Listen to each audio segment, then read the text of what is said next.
these rooms with you. It's like flipping through an issue of Architectural Digest. From the homes to the offices of DevTech. And speaking of DevTech, by the way, it was recently revealed in a promo for The Incredibles 2 where they interviewed real-life designers who acted as if they were contemporaries of Edna Mode. I say acted not because they were real-life people, but because Edna Mode has no contemporaries. But anyway, they revealed that Elastigirl's new look, now that she's working for DevTech, is actually by a rival designer. But don't worry, Edna Mode, it's super derivative. We're still on your side. Okay, alright, I can't wait to go through this with you.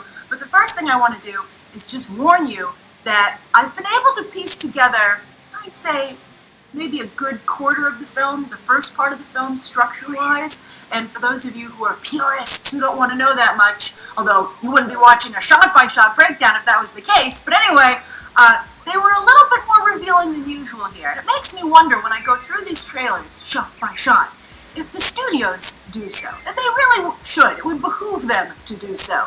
Because then they would be aware of how much they were potentially giving away. Like, for instance, we recently talked about Disney Marvel accidentally showing the Infinity Gauntlet are mostly lit up, right, because of a pesky aspect ratio change when they went from TV screen to social media. So they should really check these things with the eagle eye that we're going to go through them with, right? It's not anything too big. I don't want to scare you. I mean, there are obviously new supers who are being introduced in this movie, etc., etc.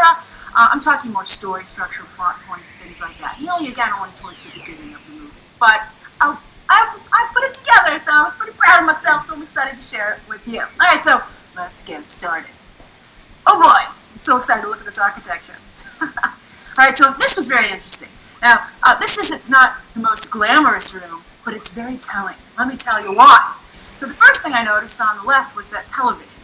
I was like, oh, how interesting. Well, I like the 60s-esque design. I love that they have like a modern feel, but also a 60s feel. It creates like this it's like a nostalgia feel, but you're still excited and hopeful for tomorrow, right? It's the Disney. It's what Disney does mostly, and you would think they would utilize it more across their empire, but they mostly use it just in the theme parks and The Incredibles. So I was like, oh, they have a TV near the dining room table. I don't know how the parents would feel about that. Maybe everybody occasionally likes to, they are a family of supers. Maybe they're watching the news, right?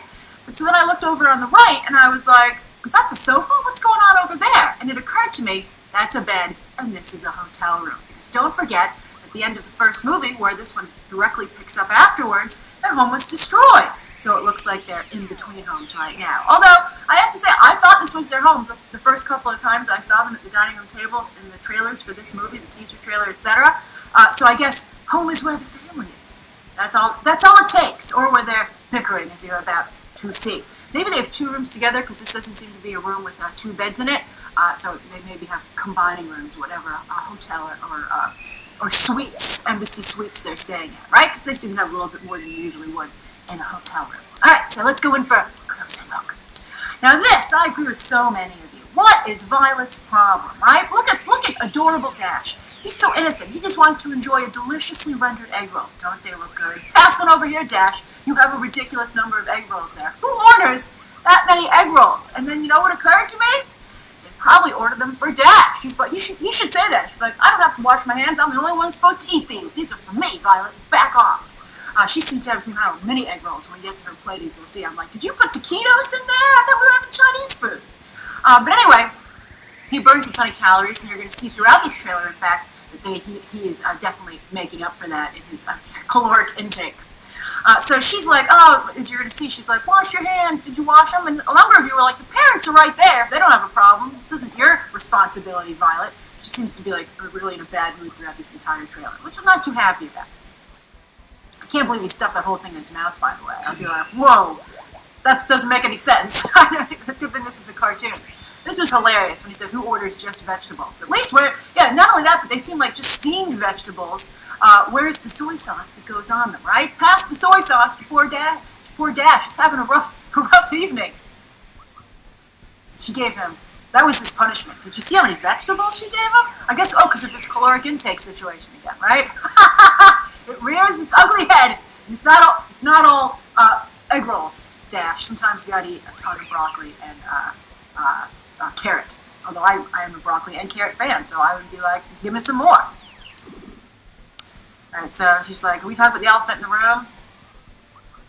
Be like, you don't have to bring it up so sarcastically. Alright, and so she's like, Mom's new job.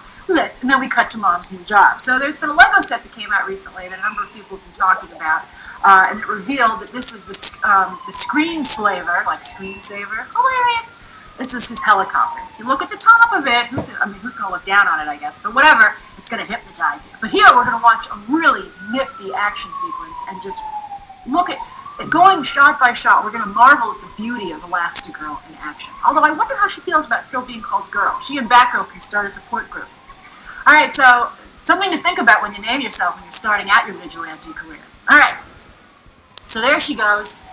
She's like almost like a praying mantis or some kind of cool bug. I love it. It's like the monsters in A Quiet Place. So look at the gracefulness as she swings through the air. And the confidence, too. And the hair effect is very cool. And then look, so then she's going to create an amazing, oh, look at that. Oh, she's ready for just the coolest, like, rubber band slingshot action into the helicopter glass. Now, this is the best part. Okay, ready for it? This is like the detail, the attention to detail. They might not be going frame by frame when they cut the trailer, but they are when they animate it. So look, so she comes through. I think it would take a couple of hits, actually, because that glass is pretty thick, to be honest with you. But anyway, you can see her eyes are closed because she's going through glass, and she doesn't want to breathe in even in either, and she's like flinches a little. How cool is that? What an attention to detail. And I like, you're going to notice in a couple of actually, because this is like the detail, the attention to detail. They might not be going frame by frame when they cut the trailer, but they are when they animate it. So look, so she comes through. I think it would take a couple of hits, actually, because that glass is pretty thick, to be honest with you. But anyway, you can see her eyes are closed because she's going through glass, and she doesn't want to breathe in even in either, and she's like flinches a little. How cool is that? What an attention to detail. And I like, you're going to notice in a couple of instances here, Elastigirl isn't like some gung-ho superheroine who feels she can do anything. She knows she's not invulnerable, and, you know, she reacts accordingly. Love it. It's the Indiana Jones, Harrison Ford School of Action, and that's what we all like to see. Alright, so, like, there she's like, I got my confidence back. She's like, I didn't get anything in my eye, I didn't swallow any glass, I'm good. And then you'll see, I think she's actually outside of the helicopter here. I think she's tracking it down in this shot. And you can see that's how she's communicating with her handlers at DevTech. Alright, so these are the DevTech headquarters. Oh, they're so beautiful! Where's the cafeteria? I love company cafeterias. I would love, I'm sure it's a gorgeous one, right? So there's the DevTech logo on the front of it. You can see it's a gorgeous building. It looks a little nefarious, but maybe it's just a cloudy night, right? But I love it. I think it's a really cool way to have, like, it seem like an innocuous office building. Although many people would say that office buildings, company buildings are not innocuous. But I don't know. As a fan of capitalism, as you know, business, to me, that's a beautiful sight. And I just love the way the cloud, the low sinking cloud cover, creates like this cool halo effect in the sky. It's gorgeous. All right, let's go inside. Go inside we shall. I love they have their visitor passes. That's great. So there's one of Winston Dever's associates, right? So they're coming in. You got Mr. Incredible, she's going in her Elastigirl persona here instead of Mrs. Incredible, and then Frozone in the back. They look, I gotta say, they do need, I don't know why they're not wearing their, well, actually I do have an idea. I'll tell you about it when we get to that. But they're not wearing their red uniforms, the one that Ed and Mo designed for them in the last movie. And I have to say, these costumes look a little dated. They don't look as professional as one would like. So I think that they're right that they need yet another makeover. So there. Oh, look at the animation on this Winston Dever. And then, of course, he's got Bob Odenkirk's voice. And so he's just a beautiful character. I love it. I believe he's wearing like some kind of cool shark skin suit. You're going to see it really gleam in another shot. Oh, maybe it is about the fashion in this trailer. But that's gorgeous. It's such a sharp suit. Suits are great. I love suits as much as I love cafeterias, company cafeterias. So this is his office. Can you believe it? Wow! You can see some stairs leading up to a second level back there. And then here, in this sunken area, I believe this is his a projection screen that he's going to give a presentation in, and it closes off maybe. Oh, it's so beautiful. Wow. Okay. I'd be like, oh, I just want to hang out here. This is great. Let's order in something here. All right, so he's saying, I want to make wrongs right. Okay? Rights and wrongs. Now look at that. Look at the animation here on Frozone. That's stunning. The X-Men movie should be ashamed that we never got a proper Iceman. But look, he's creating an alternate ice track as this train derails. But look at the crystals beneath him and beneath the track that he's creating. It's just It's hypnotic almost. It's just so great. I hope there's a ton of Frozone in this movie. I really hope so. So look at that. Wow. Oh, it's so good. He's such a professional. That's really great. I wonder if he'll get a makeover. Why doesn't anyone give Frozone a makeover? I think it would be awesome. So he's saying, oh, I want to put supers. Now look at the timing of this. He's back in the sunlight. Oh, right, as he hops into the sunlight. Oh, it's really well, that's very well cut. All right, Mr. Incredible thinks he's the star of the show, as you're about to see when they have this discussion. Now look at that. Not only does Winston look very cool there, and look at that suit shine. But look what's happening behind him over his shoulder. I believe that, and you can see that in the background, I think that's Underminer stuff. So I think the beginning of the movie, they're going to pick up right where they left off, literally. The Incredibles family is going to fight, the Parr family is going to fight the Underminer. And then, look at the thanks they get. They're being held at gunpoint by the police, about to be arrested. Perhaps their costumes are confiscated, but you can see ice, and you can see ice in that frame, but no Frozone. So perhaps he'll break them out. He'll break the Parr family out. That would be fabulous. Maybe also Rick Decker comes in and does it. Maybe the easiest answer is the one with the least pushback. But I would like to think that Frozone maybe is a part of it. All right, so they've been arrested. They've arrested a baby. The baby's crying because this is so bad. Now look at that. So he's like, and they're on that sofa taking in this beautiful PowerPoint presentation. And there's that suit again, absolutely stunning. And he said, I think, everyone should be celebrating supers. And there are some artist renderings of how awesome they'll be when the public loves them. So here we go. Now look at this. Oh, look at the misdirect. He might be maybe he's a little bit evil, right? I mean, look how he set, Bob Parr up, Mr. Incredible, to think he was going to be the in this beautiful PowerPoint presentation. And there's that suit again, absolutely stunning. And he said, I think, everyone should be celebrating supers. And there are some artist renderings of how awesome they'll be when the public loves them. So here we go. Now look at this. Oh, look at the misdirect. He might be maybe he's a little bit evil, right? I mean, look how he set, Bob Parr up, Mr. Incredible, to think he was going to be the new face of DevTech's superhero initiative, right?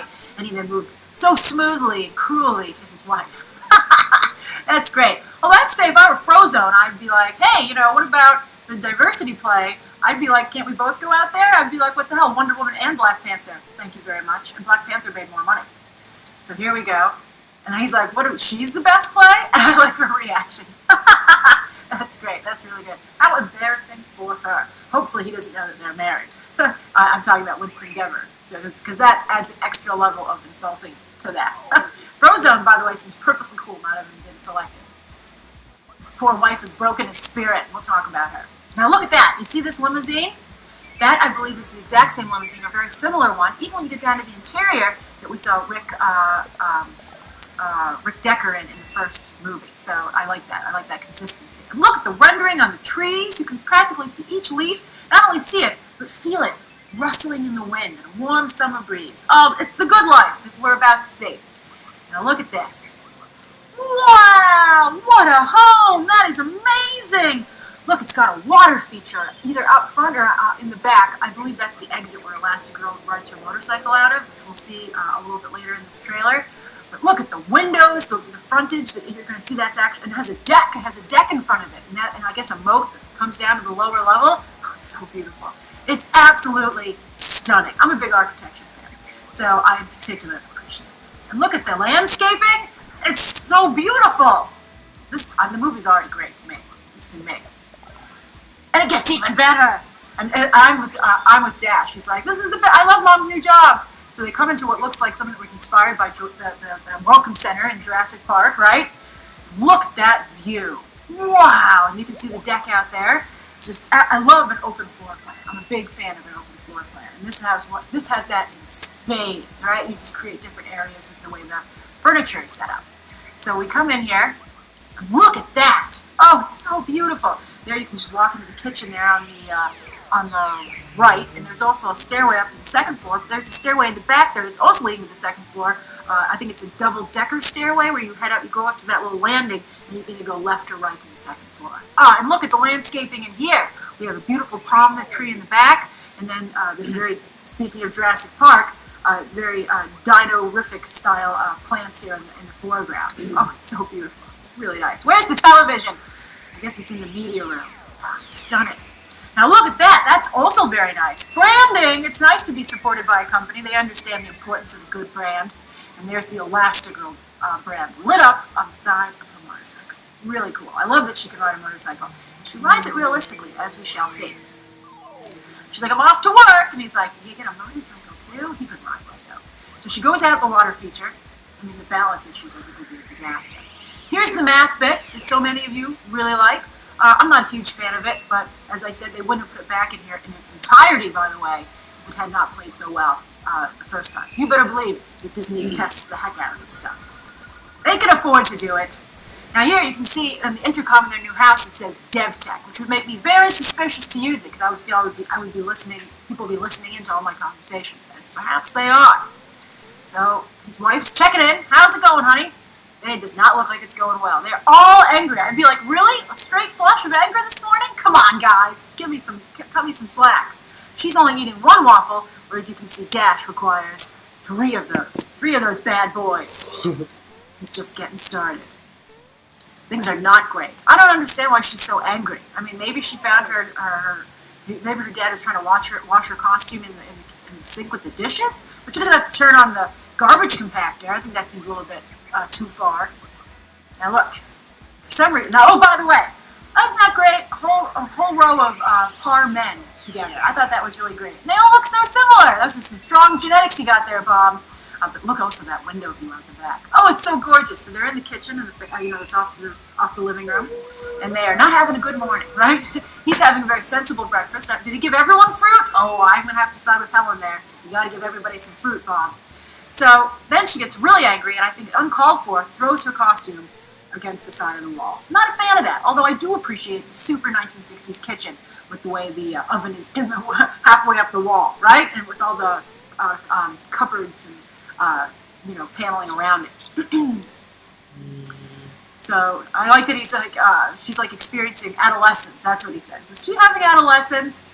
He's like, I think, if it's bad with Violet, imagine with Dash. Although maybe his temper tantrums would be over very soon, so it would be okay. So I don't think she should put everybody through that. That's not cool, Violet. I like this, though.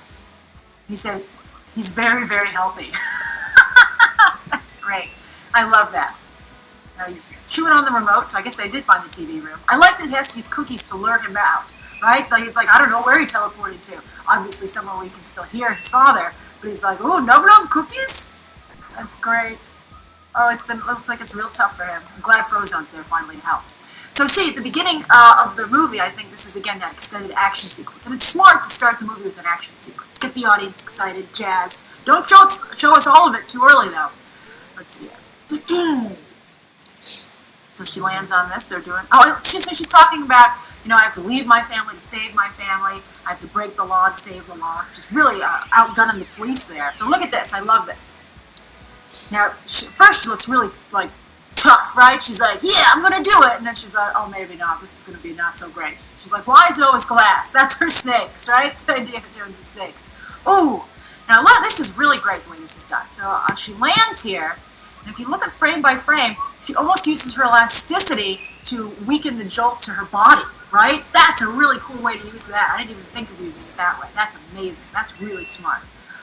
And then you can see the motorcycle, it loses its balance a little bit because, it landed, it was a really jarring land, it went through a window. So you can see she has to really struggle to get that thing back up and level it and balance it, and she does. That's another reason that just Bob could not ride this. But it's great. It's really well done. He's like, you have to do it so our kids have this choice. I was like, to break the law? I think he means so they can decide if they want to be superheroes or not. I think I know what they're going to choose. And many of us had hoped they'd skip forward a couple of years so we could find out. But let's see if this was the right choice to pick up right where we left off. So he's helped this nice woman He didn't brace her neck, by the way, like Quicksilver did in Days of Future Past when moving someone so quickly. I hope that woman's okay. I don't think he's studied biology yet and all the nuances of his superpowers. But he does have a cute moment here where he fixes her glasses. Oh, he's such a little angel. How could you ever yell at him, Violet? So it's time to get back. Now look at this. So there she is coming out of the water feature, and I think going down the hill that we saw, and we were coming up to see the home, her new home. I'd be like, I just really enjoyed this drive. Just leaving the compound is a delight. Now this is interesting. So I wasn't quite sure what was happening here. Now many of you said that this this was like Portal, which is a video game, very popular video game, and I'm not that familiar with it. So I looked it up, and Portal is where you create like portals, like Blink, from the X-Men, to move from space to space. But one of the things when they were explaining it on Wikipedia, how you use the portals in the game, was that you could go through them and use them to create a longer path for yourself to gain more momentum. Because at first I was like, is he in a time loop? He seems to be just running through the same room again and again and again. It occurred to me, maybe he's trying to pick up speed. Wouldn't that be interesting? So maybe he is getting the hang of his powers, not just how to use them, but how to use them, right? Really to figure out the puzzle. That's really smart. So there's Violet being like, what are you doing? She forgot to wear a mask. Also, it seems they got that. Well, they still have their red suits. I wonder why, if they have their red suits, why they didn't wear their red suits to the meeting. Interesting. All right, so that's really cool. Although, if he is just gaining momentum, why can he see himself ahead of himself? I'm not sure what's going on here. It's very interesting. Because I'm the really portal intrigued. behind it. And it's also just beautiful to look at. It reminded me, by the way, of the scene in The Last Jedi. You know the one with Rey. All right. Which I thought was also visually stunning. Now here, Violet is creating a really strong force field to protect her family. Jack's like, should I be worried? And this is great. It's really important. They're like, good thing we had Violet, or we would have been dead a long time ago. Now, I believe this is the end of their battle with the Underminer, because Disney, when they released this trailer this morning, they also gave us a special image to the press, which they actually used for their own poster frame. You should always use a poster frame from the trailer that you're showing, because then it disappoints people. They're like, where was that shot? Well, they said this was from a battle with the Underminer. Violet generates one of her most powerful force fields yet to save her family. So this is going to happen early on in the movie. So, wow, look at the way the debris, and you can see like they even shake a little bit in the bubble to sell the strength of that explosion. That's amazing. It's time to get back to being incredible. I wonder if they'll have a montage of her exploits, just like they kind of did with Mr. Incredible in the first film. Some of you, I think, have convincingly argued that this might just be a gender-swapped version of the first film. I get that feeling too. I hope that's not the case. That would be so sloppy. So here we go. She's stopping this train by creating another parachute. Very clever. Now, I'm not quite sure what's happening here. I'm not sure where they are either. I don't think that's the new home. It might be. It doesn't look like it from the interior of those windows. But anyway, they're in some kind of car, just the kids. And I'm not sure if someone's controlling it or if they've lost control of it, but very interesting indeed. Maybe they'll have to help their parents. Or they go on their own side adventure like they did in the first movie. So I think this is also stuff with the Underminer fight in the beginning. Now this was very interesting. So here's Violet, looking a little like her mom as she leaps into action there. And look at how she's using her powers. So she's using her force field to make what turns out to be 2 blades. I wonder how she figured that out, right? These things can have that much of a sharp edge. A lot of you have pointed out, and I agree, we feel this is the Fantastic Four, basically, and so she's the, Invisible Woman. And in the Invisible Woman, they don't do enough with it in the comics, but she can use her powers in such exciting and interesting ways. And luckily, the problem with the Invisible Woman is no matter what construct she makes, you're not supposed to be able to see it. But luckily, Violet's powers glow purple, so she can certainly show off there. So I wonder how else she'll use them. Maybe she should create some blades, like some swords to fight with. Oh yeah, maybe when she turns 18. I want to use swords now! Now, speaking of a temper tantrum, Jack's about to beat all of them. So he doesn't like being locked in this room to test his new... maybe Mr. Incredible takes him here to Edna Mode to be like, let's get to the bottom of exactly what he can do in this safe space that you have for testing your costumes that you make for us. So I like that he says, combustion imminent. What does that mean? I like this. This plays so well. Now look at this. Hold on. I love this so much. Who hasn't felt like Jack feels right there, right? I love it. It's so great. Oh, it's just also, it's a beautiful shot. The emotion, the surprise of the father in the foreground, Edna Mode, cool as a cucumber. Oh, it's really great. It's beautiful. You can see how cool she is, even with the blazing fire behind her, perhaps in contrast to it. It's really great. And she's like, it means fire, Robert, fire. And then he's like, I like the Jack's like, I'm going to try it again since I seem to have leveled up a little bit. That's great. And they're like, The Incredibles 2! You know you're gonna see it. Now here's our villain, the Screen Slaver. Haha, hilarious. Get it? So, now look at that. That's a little scary to me. Even if I'd be like, if anyone with epilepsy sees this movie, is that going to be a problem, right? I once got a twinkling balloon at Disney World when I was, a kid, and we kept it in the room, and apparently in the middle of the night, my mother woke me up because I was sitting up in my sleep reaching out towards the sparkling balloon because they left it on as a nightlight, and my mom got rid of the balloon. We couldn't turn it on after that. But flashing lights are no joke. So if I were like a producer at Disney Pixar, I'd be like, oh, that's cool. That's very pretty, Brad, but I don't want any reports from the movie theaters of what might be happening when people watch this. All right, so you shouldn't watch it even in the movie because, as you can see, it hypnotizes people. Although, for those of you watching Gotham right now, I'm like, oh, like Jervis Tech. I'm just thinking of that whenever I hear being hypnotized. And you can see there in the background, there's Elastigirl. She's hip to it. She's making sure not to look at that screen. Look how detailed this control room is. You can even see what they have planned coming up there on the left. That's really cool. All right. And he's like, you better go. Things might get weird. And then Frozone takes out his costume. He said, I'll be there ASAP. And his wife, I think this is Sherry Shepherd voicing his wife this time. I don't know if she did it in the first movie. But she's like, you better be back here ASAP. And I'm like, you have to make all the wives and the women in the movie so shrewish. That's really not cool. Maybe one of them, right? But that's such a dated, depiction of how the sexes interact. I'm not really cool with it.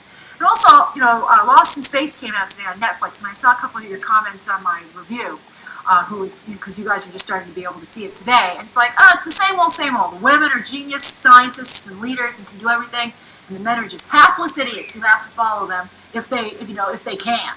And I'm like, yeah. I think we have to be careful with the pendulum effect, you don't want to be like, oh yeah, woman, hear me roar, and claw all the men. I think it's like, let's just all be together. Let's just, all be people. I think that's where it's the best, and I think Hollywood has to be careful. Because, just as upset as women were with seeing how they were portrayed for so long, men are equally frustrated, and that's not, why would we want to do that to somebody else, right? I don't think that's a good idea. I don't like it. And so I hope, as I said in my reaction, I hope we get to see Mrs. Frozone. It's like, at least at the very end of the movie, maybe as an end credit scene, I think we deserve it. Especially, I think she deserves it, especially if she's been portrayed as this horrible, isn't she supportive of her husband's career? I guess she does wash the suit for him, right? But yeah, she should get a really cool shot at the end there, end credit sequence. By the way, I think it's hilarious how sculpted the butt is on that. Why does it need that? It doesn't seem like it. It takes it off, it just goes like limp. I'd be like, why isn't it just hanging on the wall? Does he sometimes go in there? I don't get it. And then I feel bad about the way he's looking at his wife. I'd be like, is Incredibles 3 going to be Frozone gets a divorce? He's that unhappy, maybe you should consider it. Alright, so that's the end of the trailer, I believe. It is June 15th. Disney has a huge movie coming out every month through August with Christopher Robin. And then they take a little bit of a break until the holiday season. But wow! I think this is going to be a treat. So what do you think? Write your thoughts down below. Thank you so much for going over this with me. And of course, as always, you can check out some more videos right now.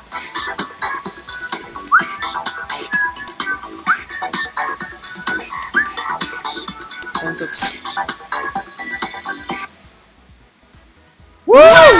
Well.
For some reason, sound and presentation are often hard for me to fit into a review. I don't know, I think I just focus so much on the gameplay and the mechanics and whatnot that it takes a lot of effort to transition naturally into that stuff.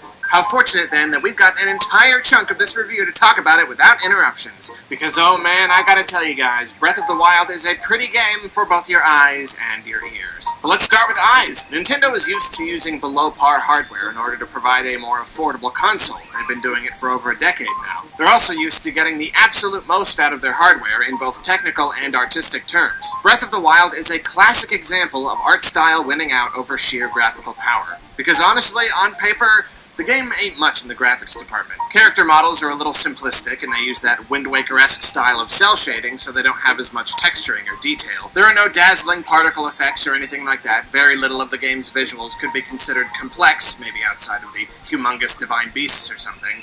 Performance is really where it suffers most. The frame rate sometimes has a hard time keeping up with the action on screen. It's not usually so bad that it becomes a distraction, but it's certainly not the kind of performance I've come to expect with a first-party Nintendo game. It slows considerably in Kakariko Village, and slows even more in Korok Forest, to the point where I'm honestly surprised they allowed the game to ship this way. It's really bizarre playing a Zelda title where the game stutters this much. The game's resolution ain't the best, but it ain't terrible either.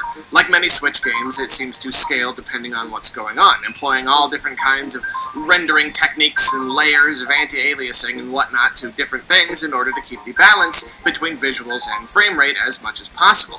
I have no doubt that this often does make things look and run better than they could, but other times it makes things look disturbingly inconsistent. We see patches of textures jumping around and objects with polygon counts that scale up and down very visibly. Now, I can see that this was the sacrifice they needed to make in order to create a world that was constant, truly open. There are no loading screens on this map. You can run from one end to the other, climb the highest mountain, go into a town, a house even, then out again and all the way to Hyrule Castle and up through the entire thing and up to Ganon's weird goopy pod thing, and you'll never have to stop to load once. It really is impressive. And with a world this big, you want to be able to see as much as possible from a distance without pop-in, which means just about everything is always rendered in some fashion if it's visible to you. And that's why you have this active resolution scaling system that makes one thing smooth and one thing jagged and another thing smooth and then jagged. It also makes the landscape, in a way, a little less pretty than it probably could have been. It's certainly pretty for reasons we'll talk about in a bit, but if you saw my first impressions video, you'll remember that I found it a little more muddy than I expected. Distant mountains just look a little bit yucky when you look at them long enough, like when you really focus on them. And let me tell you now, all this bad stuff is leading up to a lot of good stuff, and again, this was all done in order to achieve that complete openness, that ability to look at everything from any angle. They didn't have the benefit of pre-rendering a bunch of perfect, picturesque landscapes, and that's, of course, a very fine trade-off. It means the game performs the way they wanted it to, with little to no pop-in. For the most part, people and monsters are the only things that pop in, though you can usually see them from far enough away that it's not a big problem. The only monster that proves troublesome in this regard is the Hinox. You can be pretty darn close to the thing before, boink, it's suddenly there. And this is Ox. You can be pretty darn close to the thing before, boink, it's suddenly there. And this is, of course, more of a problem because the Hinox is the biggest baddie in the game. You always want to be able to plan where you're going and know for the most part what you'll find when you get there, but Hinoxes can sometimes surprise you. At least they're always sleeping, so you know that what you'll find when you get in the game. You always want to be able to plan where you're going and know for the most part what you'll find when you get there, but Hinoxes can sometimes surprise you. At least they're always sleeping, so you know they won't see you unless you run up real close. But seeing one of their big circular sleeping spots ahead of you for ages before the game decides to populate it can be jarring. Enough of that, though. Despite the game's visual shortcomings, it's still positively gorgeous. Even if no single piece of it is technically impressive or particularly sharp, all the elements combine together to paint one very beautiful picture. It really is much like a painting in that regard. Up close, the brushstrokes can look pretty rough, and nothing is very finely detailed, but when you step back, it all comes together, because the artist knew exactly how to achieve the overall image they wanted using all those individual pieces. If there's one single, most important element that makes the game look so good, it's probably the lighting. I mean, Breath of the Wild single-handedly taught me how huge good lighting can be in a game. You spend so much time out in the wilderness, running around under the sky, so that day-night cycle is ever moving, and no matter what time of day it is, you're treated to a visual feast. Cloud cover is basically constant, so you never get plain old bright sun shining on a blue sky. You get beautiful shades of color that paint the world differently, depending on where the sun is or where the clouds shift. Rainy weather has never felt more real in a Zelda game. It's never done so much to affect the atmosphere. Running through moonlight is simply stunning, and if you happen to find yourself in view of the ocean when the sun comes up, it's a particularly splendid sight. It doesn't matter how many times I see it happen, or how long I play the game. When that sun starts to come up, I stop and I take a moment. I watch the light grow on the horizon, delighting in the vibrant colors as they fill up the sky. And speaking of colors, part of the reason the lighting is so effective is the game's use of a very soft color palette. Gentle greens and browns and yellows make up the bulk of what you'll see in the world above. There are some times when I do miss more vibrant colors. Whenever I use Breath of the Wild footage in a video, I've got to crank up the contrast a good few notches to make it pop a little more on screen. Last gen, the game industry fell into this weird thing where everything was really brown, and I've really appreciated recent efforts to use the full color.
Miss more lighting in the vibrant colors as they fill up the sky.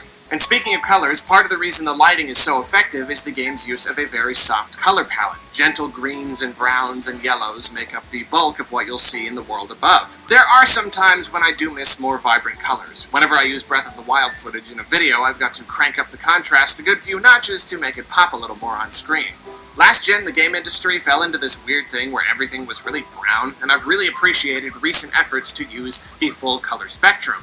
I mean, look at something like Horizon Zero Dawn. It's gorgeous. However, Breath of the Wild's minimalistic use of color helps achieve two things, and in fact, these are two things that the game does on a broad scale and that run through every aspect of its presentation and sound design, as you will soon see. Sticking to the subject of color for the time being, though, the first thing is that the game has this theme of age, of history. I can't exactly think of one word to describe it, but it elicits feelings of time gone by. The soft color makes it look like old film or an old photograph or a painting. It feels like it comes from a time when people just didn't have access to bright, high-contrast colors in visual mediums. This is a reflection of the state the world is in. Hyrule was ravaged by Ganon's forces so long ago, and much of the game is about tapping into the past, recovering memories, accomplishing tasks that others couldn't 100 years ago.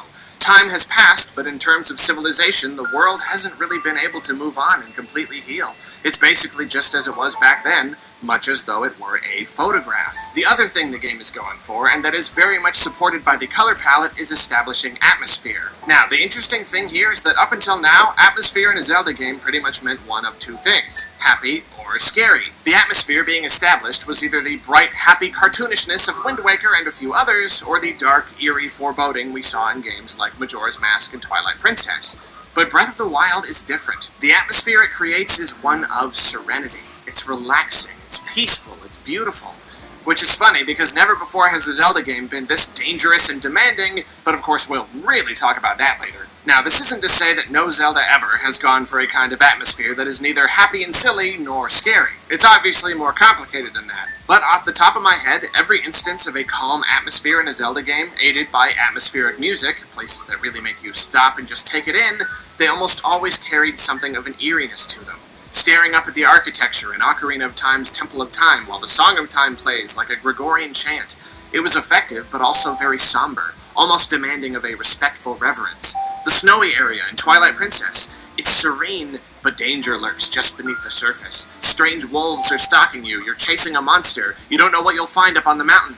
The list goes on. To my knowledge, the Zelda team has never zeroed in on the sheer beauty of the world and of nature itself as they have in Breath of the Wild. At the very least, they've never featured it as a theme that runs through an entire game. Ganon tried to conquer the world. There was a huge war, tons of people died, entire villages were destroyed, there was fire everywhere, it was a gigantic mess. And yet, the deer don't know that. The grass doesn't care. The sun and the moon keep on going up and coming down. Sure, maybe if Ganon were to finally win and dominate everything before him, nature would have a problem with it. But here, nature is just nature. And nature is beautiful. It's indifferent to your adventuring or all the monsters that are everywhere or the war that went down 100 years ago. It's the same as it is in the real world, and it's a fascinating thing to see in a Zelda game. And of course it makes traversing the landscape that much more enjoyable. That atmosphere grants the player with a near constant feeling of calm. But now that we're past color, let's start talking about art direction. Character designs are interesting because we've got a really big range of complexity here. Hylians and the Sheikah, which for all intents and purposes are Zelda's human characters, are quite plain. Like, surprisingly so. They just look like people, without a lot of really striking, standout features. And the funny thing is, I kinda like it that way. The rest of the world is so astoundingly beautiful that the people themselves become something like the background. They just don't need to look more detailed than they do, and in fact, this is an interesting thing to look at in past Zelda games. In Wind Waker, for instance, I was fine with weird-looking characters because the whole world was like a colorful cartoon. It all meshed. But as much as I loved Twilight Princess, I remember being a little distracted by some of the characters. The world was dark and largely realistic, but you still had these weirdly cartoony dudes with bizarre faces, and they didn't seem to fit very well. The Hylians and Sheikah in Breath of the Wild are simple, but that perfectly matches the simple beauty of the world. But then, of course, to keep things interesting, you've got your less human-like races, your Zoras, Gorons, Gerudo, and Rito. Imaginary races are what really stick out in the fantasy world, and as such, these are designed appropriately. They really pop, they catch your attention. The Zora and the Rito, fish people and bird people respectively, have very unique designs here. They're much more like animals and less like humans than they were in previous games. I mean, the Rito used to just look like people with feathers glued to their arms and beaks glued over their noses. Here the Rito really look like bird people. The Zora really look like fish people. And there are different designs for different characters using different species as reference points. This Zora's like a hammerhead shark, this one's like some kind of ray. That Rito there is kind of like an eagle, this one is obviously a parrot. Then the Gorons look fantastic, as Gorons tend to do. I will say they lack the same creativity seen in Twilight Princess with the Goron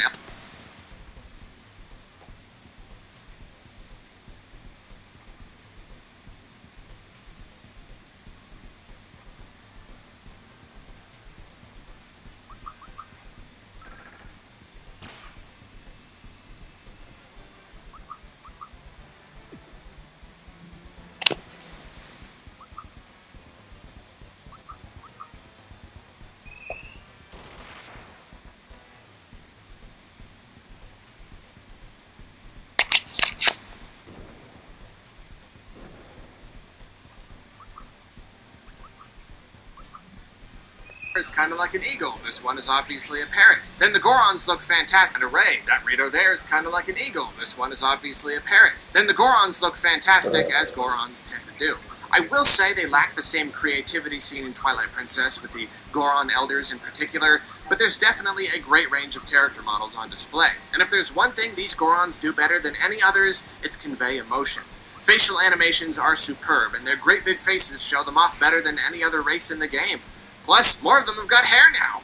I mean, that sends the personality potential through the roof. Lastly, you've got Gerudo, and the developers obviously had a lot of fun tweaking the original design here. Just like Gerudo of old, they've got darker skin and angular faces with large noses, but much greater emphasis has now been put on their height, specifically how much taller they are than most of the other races. They've also got, well, let's just say, very interesting body shapes. While we're talking about the people of Breath of the Wild, let's talk about the architecture. Each race has its own building style, and every town looks wildly different, adding a nice layer to the world's sense of realism.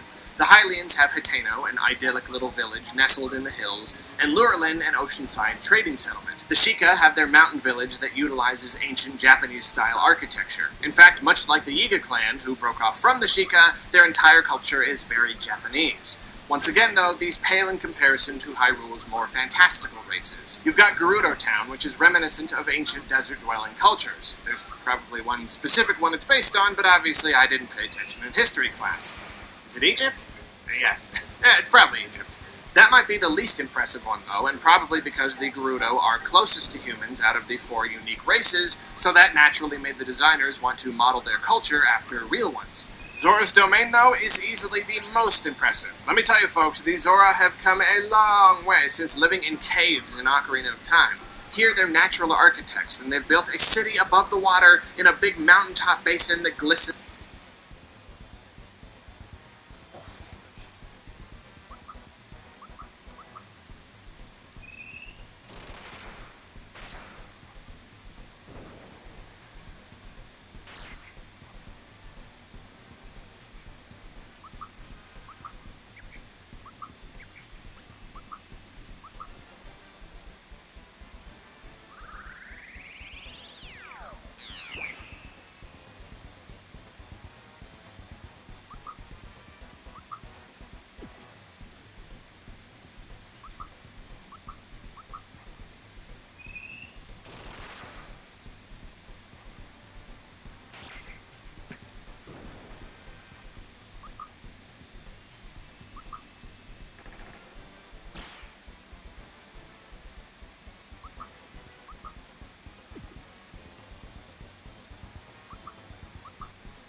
With luminous stone and other natural deposits. The design is complex and beautiful. It reminds you of the ocean, but it's also sort of futuristic. Easily the most visually spectacular individual area of the game. And it's cool because it reflects the Zora culture. They've got a long and storied history of fighting wars and of heroic champions. They've got a throne room with a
mean, I don't know, I guess Ness and Lucas are each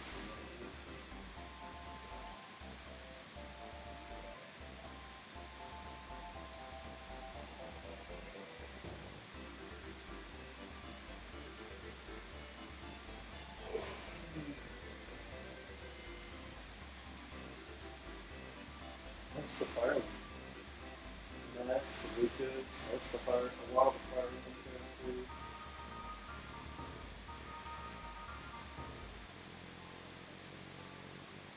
Cloud.